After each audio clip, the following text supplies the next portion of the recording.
안녕하십니까. 우리 코스 강의를 시작합니다. 모처럼 어제는 영상으로 저희 뇌와 다이어트에 대해서 말씀을 드렸고, 오늘은 인체 장기를 살펴보면서 그리고 셀젤과 연관성을 찾아보기로 합니다. 먼저 합동연합학술원 석박사 정식 박사과정을 모집 중입니다. 010-6304-2175로 전화해서 상담해 주시기 바랍니다. 대체의학입니다. 그런데 일반 국내 대학의 대체의학과에서 가르치는 내용하고는 전혀 다릅니다. 더 깊이 들어가고 또 이론뿐만 아니라 사업에 도움을 드리게 약용식물학을 가지고 실기까지도 같이 하고 있습니다. 지금 배우는 사람들 중에는 정식으로 배운 사람이 있고 청강생도 있습니다. 여러분들도 오셔서 청강생으로 등록할 수도 있습니다. 청강생으로 하든지 정식으로 하든지 그렇게 해 주시기 바랍니다. 여러분의 사업을 더욱더 일취월장 발전시키기 위해서 이 과정을 하는 겁니다. 미국 LA에 있는 퓨리턴 대학교의 박사과정이니까 정식 박사입니다. 와서 공부하시기 바랍니다. 제목, 오늘은 셀젤 그리고 내 몸 안의 저장고인 간과 췌장에 대해서 배우겠습니다. 먼저 구독과 알림 설정 꼭 해주시고 영상 도착할 때마다 좋아요를 눌러주시면 고맙겠습니다. 우리 코스는 건강미인을 창조하는 기업입니다. 이 그림은 이제 눈으로 보시고 지금부터 제가 설명하는 걸 귀로 잘 이해하고 판단하시기 바랍니다. 우리 몸의 장기를 유명인사에 비유해서 위상과 유명세로 나누어 보면 그 탑은 단연 심장과 뇌입니다. 이 둘이야말로 A급 스타라고 할 수 있습니다. 그래서 모든 관심, 영광, 언론의 주목과 고위직 그리고 일거수일투족을 놓치지 않으려는 파파라치들이 따라다니게 마련입니다. B급 스타로는 위, 폐, 피부 그리고 성기관을 들 수 있습니다. 이들 또한 인지도가 높아서 이 장기들이 어떤 역할을 하는지 누구나 알고 있습니다.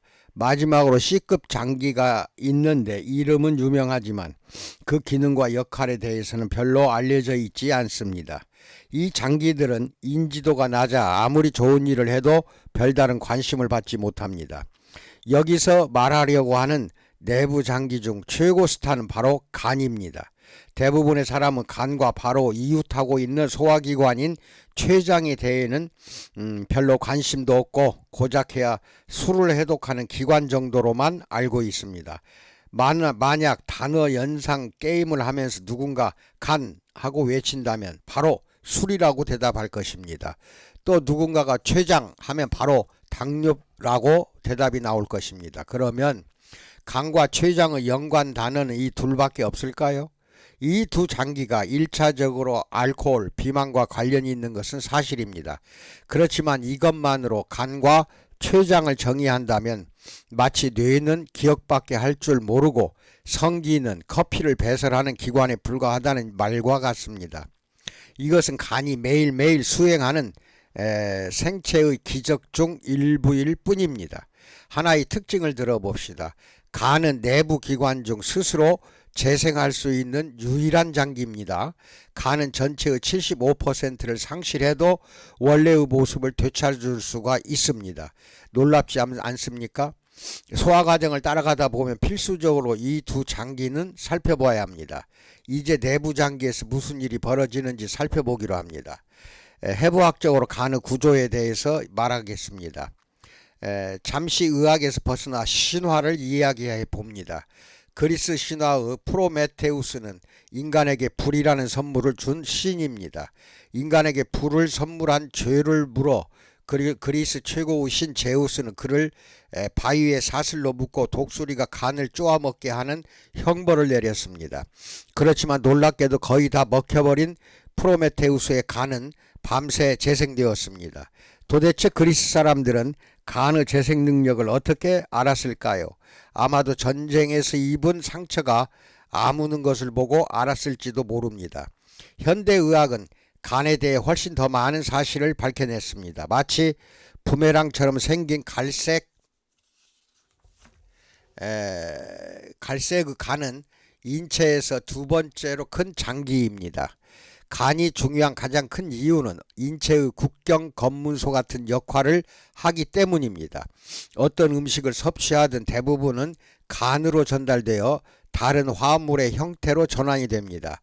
이 화학적 전환으로 영양소가 생겨나고 몸의 곳곳으로 전달되며 허벅지에 쌓인 흉측한 지방덩어리가 되는 것입니다. 간은 오른쪽 갈비뼈 아래 췌장과 소장의 위쪽에 위치하고 있습니다. 오른쪽 배입니다.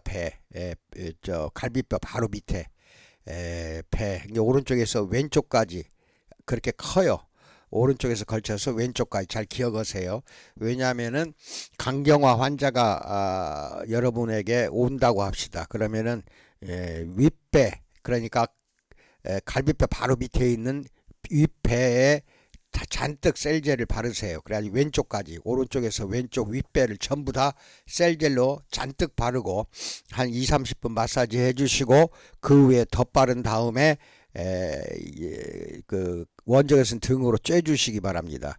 그리고 집에서는 복수가 차서 배가 이렇게 불쑥 나온 간경화 환자는 오지 못할 수도 있어요. 그런 경우는 2시간 간격으로 그렇게 바르라고 해야 됩니다. 2시간 간격으로.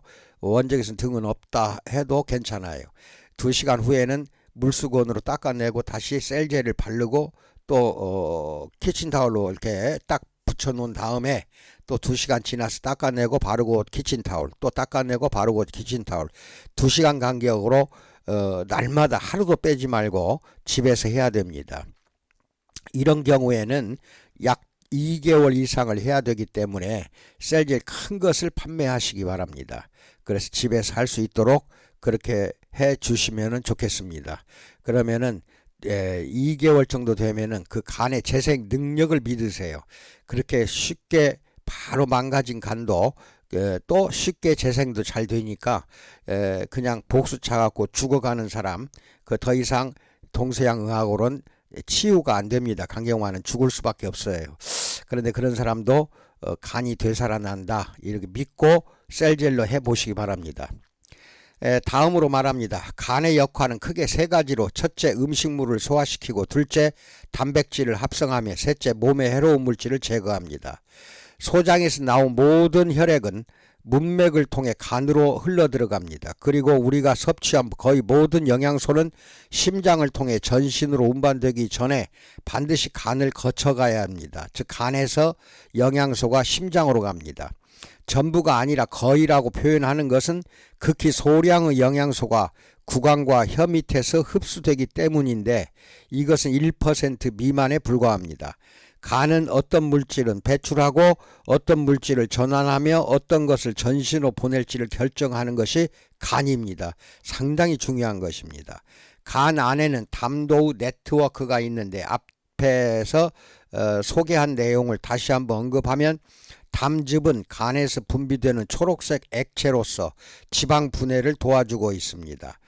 간즙은, 즉 쓸개즙은 간에서 만듭니다. 그래서 그것이 담낭, 쓸개로 가서 보관이 되는 것입니다. 간은 또 혈액 속의 빌리루빈을 제거하기 위해서도 담즙을 이용합니다. 빌리루빈은 죽은 적혈구가 배출한 헤모글로빈이 깨져서 생성되는 물질로 양이 많아지면 황달을 일으키는데 주로 피부와 눈 점막을 노랗게 물들입니다. 눈 점막을 통해 황달을 가장 빠르고 쉽게 진단할 수 있습니다. 황달은 간질환이 있다는 신호입니다. 이 경우는 반드시 병원에 응급 환자이기 때문에 병원에서 치유를 받으시기 바랍니다. 간의 여러 기능은 헤파토사이트라고 불리는 간세포가 수행합니다. 헤파토사이토는 마치 줄기세포처럼 세포 자체의 재생 능력을 지니고 있다는 것도 알기 바랍니다. 자, 그러면 그림을 보면서 설명합니다. 그림 맨 밑에 거 간을 사랑하라. 이 내용을 먼저 설명드리겠습니다. 간을 사랑하라. 간은 우리 몸 최대 해독기관입니다. 즉 살균 작용도 하고 알코올 독소도 해독을 시키고 이런 여러 가지 독성 물질들을 해독합니다. 특히 소화기관이 매일 먹는 음식을 분해하는데 결정적 역할을 하는 게 간입니다. 간에서 나온 담즙은 담낭, 이 쓸개예요. 저장되어 있다가 식사를 하면은 이 췌장액과 함께 소장으로 분비돼서 지방을 분해하는데 사용이 되고 있습니다. 자, 그러면 그림을 이제 보겠습니다. 점액 펌프가 있고 우엽, 간, 좌엽, 간의 우엽과 좌엽이 있고 그 다음에 간이 있고 오늘 화가 난다. 독성 물질 이제 제도 걸라니까 담낭, 이게 이제 쓸개라고 하죠. 이게 담낭입니다. 여기에 그 쓸개즙이 다 간에서 만들었고 보관해가지고 이 파이프를 통해서 장으로 분비가 되는 것입니다. 그 다음에 대동맥이 있고 그 다음에 옆에는 이제 비장이 있죠. 비장이 따로 있고 그 다음에 이제 이게 췌장입니다. 감과 함께 췌장이 붙어 있어요. 췌장인데 이게 이제 췌장관, 총담관 위로부터 이렇게 음식이 이제 내려와서 고기 덩어리를 분해시킨다 이 뜻입니다. 즉 담낭 쓸개즙에서 쓸개가 나와서 분해시킵니다. 췌장액도 같이 나가요. 그래서 소장에서 이것이 다 음식물과 함께 섞입니다. 이 구조를 잘 보시고 그 다음에는 이제 이 그림입니다. 밑에 설명부터 봅니다. 세포 계획이라고 되어 있습니다. 간세포는 간의 재생 능력을 담당할 뿐만 아니라 몸이 섭취한 모든 물질을 대사하고 해독하는 능력을 지니고 있습니다. 소장에서 흡수한 영양소는 문맥을 통해 간으로 가서 체 역할을 하는 간세포를 통과한 후 여러분 집에 부엌에 쓰는 체가 있잖아요. 그 체 역할을 하는 것이 간세포입니다. 통과한 후 중심 동맥으로 나가 심장으로 향한다. 이것도 알고 계시기 바랍니다. 이제 그림을 보겠습니다. 간담관이 있고 이런 데 가서 밑에 그림에 간담관, 간문맥, 간동맥이 있고 중심 정맥이 있고 그 다음에 모세 담관이 있고 쭉 보십시다. 이 구조가 그렇게 되어 있어요. 간세포가 있고 그 다음에 해독하는 그 작용을 한다. 독성을 해독하는 것이 간에서 이루어집니다. 이게 간을 많이 괴롭히지 마시라는 거예요. 장으로부터 온 영양소를 해독합니다. 영양소가 섞여 들어온 독소를 해독합니다. 심장으로 간다고 그랬죠. 중심 정맥을 통해서 심장으로 갑니다. 이게 간 정맥을 통해서 심장으로 간다. 이게 중요한 것은 정맥이 심장으로 가는 것은 간과 허파예요. 간정맥과 허파정맥은 심장으로 바로 연결이 됩니다. 그렇게 알고 계시기 바랍니다.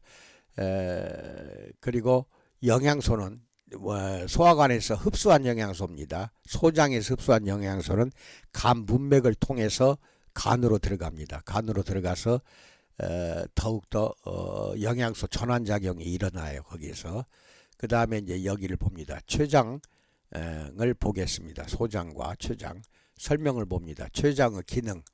췌장은 인슐린을 분비합니다. 이게 인슐린이 적게 분비가 되는 것. 그래서 포도당을 잘 분해를 못하는 것. 이게 바로 당뇨병입니다. 이게 인슐린이 분해가 잘 돼야 되는데 잘 안 되는 경우가 그게 당뇨병으로 가는 것입니다. 인슐린 분비한다고 잘 알려져 있지만 음식을 소화하는 소화액도 분비를 합니다.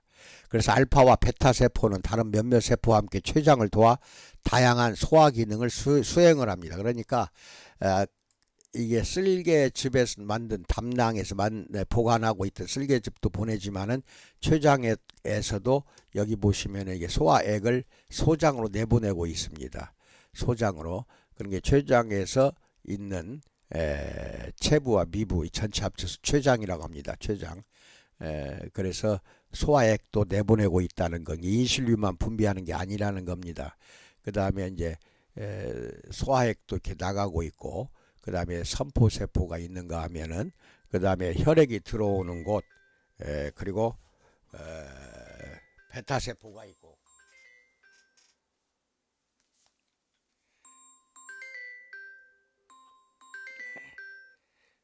녹화 중이야. 좀 이따 내가 전화할게. 미안합니다. 전화가 와서. 그 다음에 혈액이 들어오는 곳, 혈액이 나가는 곳이 있다는 거. 랑겔 한스선. 여기에서 이제 인슐린을 만듭니다. 알파세포 중심관. 이렇게 잘 알고 계시고, 그 다음에 마지막으로 숙취 해소하기는 읽어가며 설명합니다. 뭐든지 지나치면 결과는 뻔하다. 폭식을 하면 그 다음날 체중이 늘어나고, 태양에 지나치게 많이 노출되면 피부가 쭈글쭈글해진다. 또 술을 너무 많이 마시면 어떻게 되는지는 누구나 다 알고 있다. 그 다음날 아침에 머리가 찌끈거리고 위가 부글거리며 세상이 빙글빙글 돌아가는 것 같다. 몸 안에서는 간이 과음을 처리하기 위해 오버타임으로 일해야 된다. 이게 일이 많아요. 넘쳐난다는 거죠. 한두 잔의 술은 심혈관과 장수에 도움이 되지만 과음이 몸과 정신에 미치는 영향은 매우 크다. 숙취는 기억력과 시공간 능력의 감소까지도 불러온다. 그래서 사고를 일으키기 쉽다. 다음 몇 가지 방법이 도움이 된다. 숙취 예방. 가장 좋은 방법은 역시 과음하지 않는 것이다. 술을 마시면서 아보카도나 호두 같이 몸에 좋은 지방을 함유하는 음식을 먹으면 알코올 흡수를 지연시킨다. 벌꿀과 토마토 주스는 과당이 풍부하게 함유되어 몸에서 알코올을 더욱 효과적으로 분해하도록 돕는다. 또 술을 마실 때에는 색깔이 있는 술보다는 무색의 술을 선택한다. 색깔이 있는 술은 보통 맛과 색깔 그리고 향을 더하는 착향료라는 화학 물질이 포함되어 있기 때문에 그렇습니다. 착향료가 많을수록 숙취에 따른 두통이 더 많이 발생합니다. 되도록 보드카나 진, 위스키, 버번 그리고 붉은색 포도주, 우리나라 같으면은 이제 소주가 되겠죠. 색깔이 없는 거. 그 다음에 숙취 치료, 숙취 증상에는 카페인과 수분 섭취가 도움이 되는 것으로 보인다. 카페인 하면 녹차, 커피입니다. 따라서 미네랄과 전해질이 많은 음료를 충분히 섭취하면 알코올에 의한 탈수를 줄일 수도 있어요. 카페인은 머리 뒤에 동맥을 수축시켜 두통을 줄여줍니다. 주의할 것은 카페인 자체가 이뇨작용을 하기 때문에 추가로 이것은 물을 또 많이 마셔야 됩니다. 커피 많이 마시면은 물도 역시 많이 마셔야 한다. 이상입니다. 코로나 조심하시고 번창하시기 바랍니다. 감사합니다.